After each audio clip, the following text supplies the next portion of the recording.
देखिए राहुल गांधी जी थे वहां, कोई ऑप्शन नहीं था खड़े रहने के अलावा। वो चाहते तो वो भी आ सकते थे, पास में आना चाहिए था उनको, क्यों नहीं आए? मैं नहीं पूछूंगा वो ये सवाल। क्या करने काट रहा हूं मैं अमीश देवगन?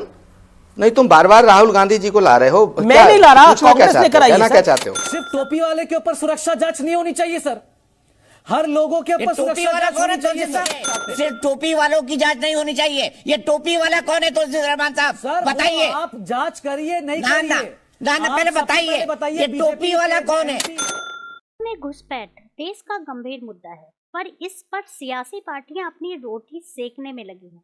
जहां कांग्रेस इस बहाने राहुल गांधी को जननायक बता रही है, वहीं टीएमसी इसे मुसलमानों से जोड़कर मुसलमानों को साधने में लगी। वहीं विवेक श्रीवास्तव ने तो इसे महुआ मोइत्रा से ही जोड़ दिया। आइए देखते हैं सियासत के कितने रंग हैं। डरो मत कहते हैं, नहीं है, हम करके भी दिखाते हैं।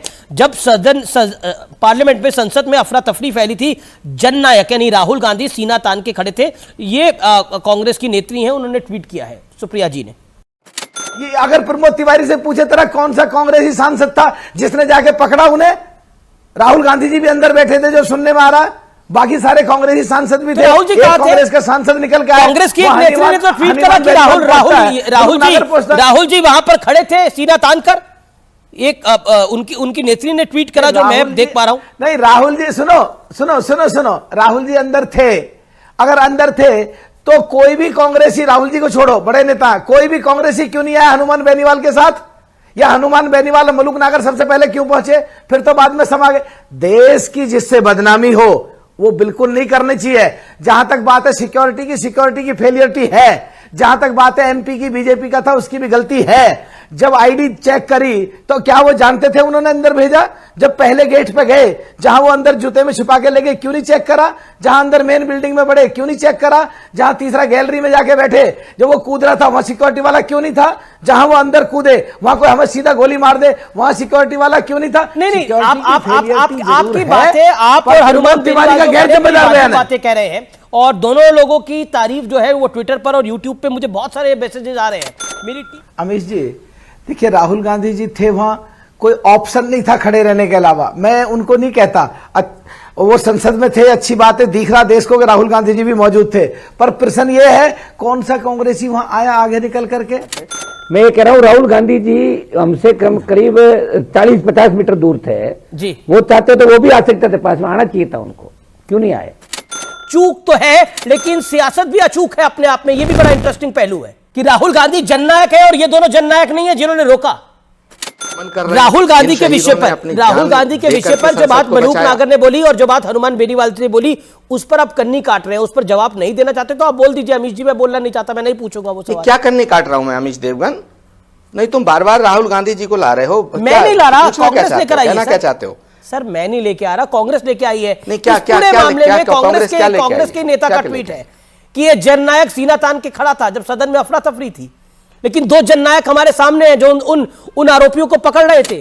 जो लोग वहां खड़े थे और वो कुछ नहीं कर पाए, उनके विषय में मैं क्या कहूं? नंबर, मैं तो संसद में था नहीं।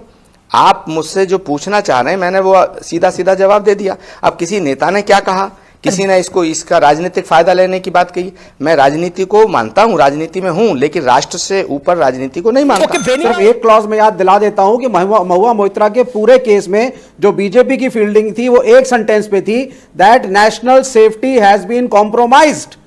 तो यहां पे क्या नेशनल सेफ्टी कॉम्प्रोमाइज हुई है या नहीं? और अगर हुई है तो बीजेपी के सांसद के खिलाफ एक्शन होना चाहिए या नहीं?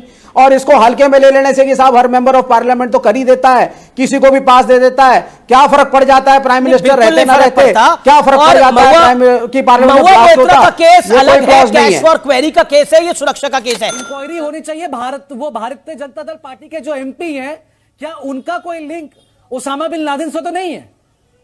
उनका कोई लिंक लश्कर तोयबा से तो नहीं है?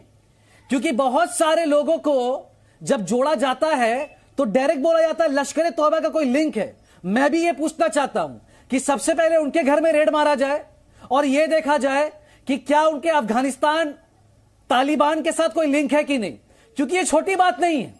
ये जांच पड़ताल तो होती रहेगी। सस्पेंड तो अभी फौरन करना चाहिए। There should be no inquiry. Suspend बिल्कुल तात्कालिक करना चाहिए, कुछ सुनना नहीं चाहिए। और मैं आपके बारे जानूंगा, सबके बारे जान लूंगा। मैं आपसे हाथ जोड़ के विनती कर रहा हूं, अजीत दोवल साहब को यह कहिए सिर्फ कश्मीर में मां बहनों के ऊपर ज्यादती करने से नहीं होगी, पूरे हिंदुस्तान को देखना पड़ेगा आपको। 140 करोड़ की आबादी का सुरक्षा आपने ले रखा है, अमित शाह ने ले रखा है। Where are we sitting today sir? हम कहां हैं आज? सिर्फ टोपी वाले के ऊपर सुरक्षा जांच नहीं होनी चाहिए सर, हर लोगों के ऊपर टोपी वाला कौन है तो साहब? ये टोपी वाला कौन है? के ऊपर ना एक मिनट रुक जाइए। ये टोपी वाला कौन है बताइए? टोपी वाला कौन है? ये टोपी वाला कौन है? ना ये टोपी वाला कौन है पहले बताइए मुझे। ये टोपी वाला कौन है? महुआ मोइत्रा ये टोपी वाला कौन है ये बताइए आप। ये टोपी वाला कौन है? अटैक हुआ तो सिक्योरिटी ब्रीच लग गया। ये टोपी वाला कौन है भाई? कौन है ये लोग? ये कौन है टोपी वाला? से आए हैं? ये कौन है टोपी वाला बताइए ना तौसीफ रहमान साहब। ये टोपी वाला कौन है? मैं आपसे पूछ रहा हूँ ना। मैं आपसे पूछ रहा हूँ ये टोपी वाला कौन है? ये टोपी वाला कौन है? 40 करोड़ की आबादी को मेरे भाई बताइए, सिर्फ टोपी वालों की जांच नहीं होनी चाहिए। ये टोपी वाला कौन है तौसीफ रहमान साहब बताइए। आप जांच करिए नहीं ना पहले बताइए ये टोपी वाला कौन है? ये क्या पॉलिटिकल नैरेटिव आप सेट कर रहे हैं इतने गंभीर मुद्दे पर? ये टोपी वाला कौन है? आने नहीं चाह रहा हूं, आप मुझे बताइए अमित शाह को रिजाइन देना चाहिए? अरे सर मेरे कहने पे कोई रिजाइन दे रहा है क्या? मैं उन एंकरों में नहीं हूं जो मुगालते में जीता है कि मैं वोट बदलवा दूंगा, मैं रिजाइन दिलवा दूंगा, मैं उन लोगों में से नहीं हूं। पर मुझे पहले बताइए ये टोपी वाला कौन है? बोला बंगाल में आतंकी फैला के रखी है सर, आपने बोला अभिषेक बनर्जी आतंकी फैला के रखा है। और मैंने कब बोला भाई आतंकी फैला के रखा है? मैंने कब बोला तौसीफ रहमान साहब? अब बनाम शनाब मत बोलिए। मैंने अभिषेक बनर्जी के बारे में आज तक एक लाइन नहीं बोली है टेलीविजन पर, एक लाइन नहीं बोली है। जी न्यूज ने चिल्ला के बोला, हर मीडिया चैनल ने चिल्ला कर बोला, मैंने नहीं बोला। आप लोग कह रहे हैं गंभीर है, आरोप गंभीर है। अब टोपी वाले बता दीजिए मुझे। अब अपना फ्रस्ट्रेशन मत निकालिए, मुझे बताइए टोपी वाले कौन है? ये किन टोपी वालों की जांच होती है? किन टोपी वालों की जांच होती है बताइए? जो कैप पहनते वो भी हैं। ना कौन किन टोपी वालों की जांच होती है? जो पंडित मतलब जो पंडित पगड़ी लगाते वो भी है, उसको भी मुसलमान वोट बैंक से आपको जोड़ना है। सब है। देश की सुरक्षा का मसला है, तौसीफ रहमान साहब को इसको भी मुसलमान वोट बैंक से जोड़ना है। बात को मैं सबसे कह रहा हूं कि पिच बदलने से गेम नहीं बदलता, गेम को बदलना पड़ेगा। इस डिबेट को लेकर आपकी क्या राय है हमें जरूर बताएं। हमारे साथ जुड़े रहने के लिए चैनल को लाइक एंड सब्सक्राइब करना ना भूलें।